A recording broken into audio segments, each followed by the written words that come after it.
在董事会上，8个董事全聚一堂，可随着声音响起，女主说话的语气也逐渐破碎，暧昧异常。今天就说到这里。我瞥了一眼藏在桌子底下的男一，惊叹于他的好活。你问我怎么不吃惊？笑死，习惯了什么东西？在震动会议开始，一董事单纯发问，这颇文接地气，不是所有路人都是小龙虾。我看向眼含春水，脸颊潮红的颇文，女主她叫着嗓子，不过不知道可能是我最近感冒了，喉咙不舒服，一呼吸就会有震动声。董事哦，怪不得这怪得很好吧。其他董事苏老板要注意休息，脸红成这样，我叫私家医生等等，帮你看看。苏冉娇羞点头，腿抖得更厉害了。只有我这个破文里的路人甲，女主最忠诚的秘书，看见南一博洋笑得一脸自意，只有我可以让姐姐露出这种表情，我是真心疼。台上做 PPT 汇报的财务和我们这些大冤种，完全变成了他们会议 play 的一部分。苏冉人如其名，苏冉的瘫在桌子上，真不愧是未来能承受5个男人的 PO 吻。女主我示意正在汇报工作的财务大点声，又把空调调低了，好给他们俩散热。最后苏冉满脸娇羞地拍着我的肩膀，李华你真贴心。没事，我应该的会议是结束了，可他俩还没结束。南一博洋是 PO 文女主苏冉包养的娱乐圈影帝，新生代小奶狗，长相人畜无害，床上天赋异禀，还会绿茶撒娇，可上可下，实在是不可多得的尤物。我关上会议室的门，听见里面桌椅推搡的声音，你走开，姐姐你真想让我走？我站在会议室门外，在心中默念大悲咒。穿到这本破文里已经第2天了，却仿佛过了一辈子。女主苏冉父母双亡后，继承亿万家业，却专心搞男人，最后被5个想要掌控苏氏的男人当成玩物共享。我不理解，搞事业当女王不香吗？想要几个男人就有几个，而我李华前世卷生卷死才卷出一个公司，正想卷上一个阶层，结果加班猝死，穿越到颇文成为女主的秘书。我一来到这个世界，就撞见男二，苏氏科技销售主管严烨死死把苏冉压在身下。苏冉发出承受不住的哀鸣。我知道妍妍为什么对女主这么狠。剧情里严烨家的公司是被苏冉父母吞并，所以严烨为了报仇，隐姓埋名在女主公司，企图通过说服女主来收复公司。他浑身充满野性气质，一条胳膊和苏冉的腰差不多粗，可偏偏粗野男人口中是文质彬彬的询问，既然总裁觉得加班让你快乐，那我们一起加班可以吗？不要总裁的意思是不要这样还是不要那样呜？前后两事。身为打工人，我当场暴怒，加班那么神圣，怎么可以污名化？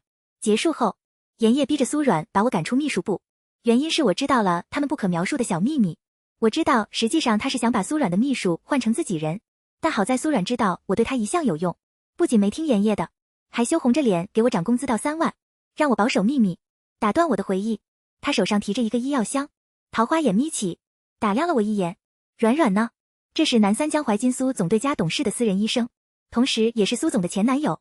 和其他男主接近女主的原因不同，这位江淮金是个标准的 NTR， 一心给自己戴绿帽，结果被觉醒的女主痛甩。我听着身后办公室传来的动静，为女主掬了一把辛酸泪。这是什么修罗场？苏总现在不方便。我说江医生，您可以预约到下午再来给苏总看病是吗？江淮金桃花眼危险的眯起，似信非信。身后办公室里传来苏冉娇喊：博洋啊，我到了，到什么到啊？南3到了。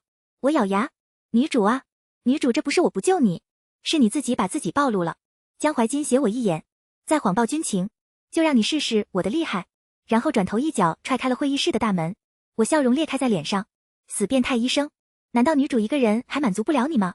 虽然江淮金气势汹汹，但是从表面看来，会议室只有女主一个人。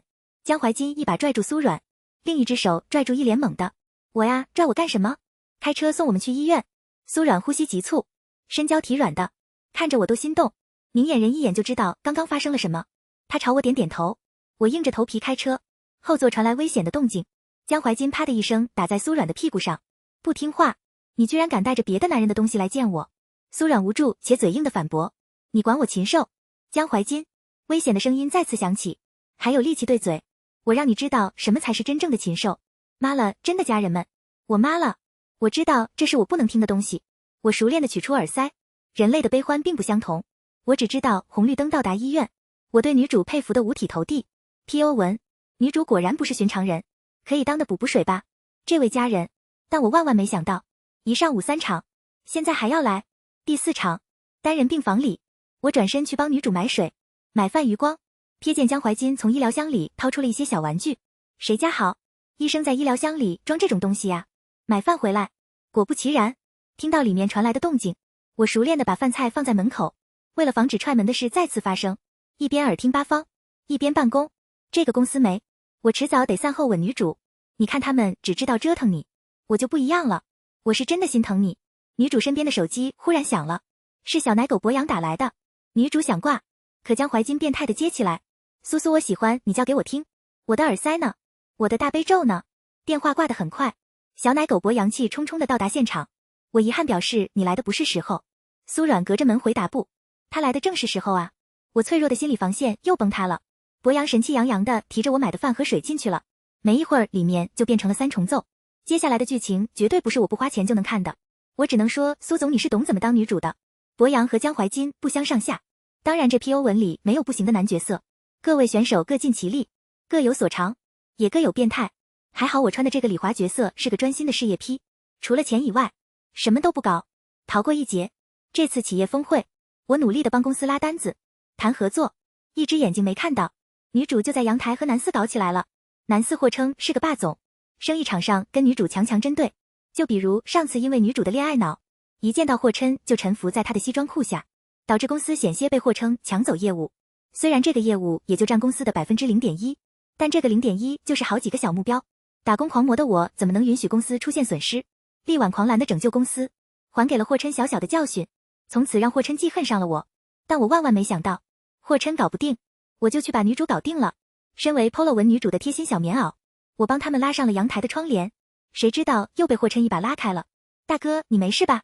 这是企业峰会，不是银趴现场，你们不要脸，我还要脸。好，玻璃开始震动了，霍琛把女主压在玻璃上了。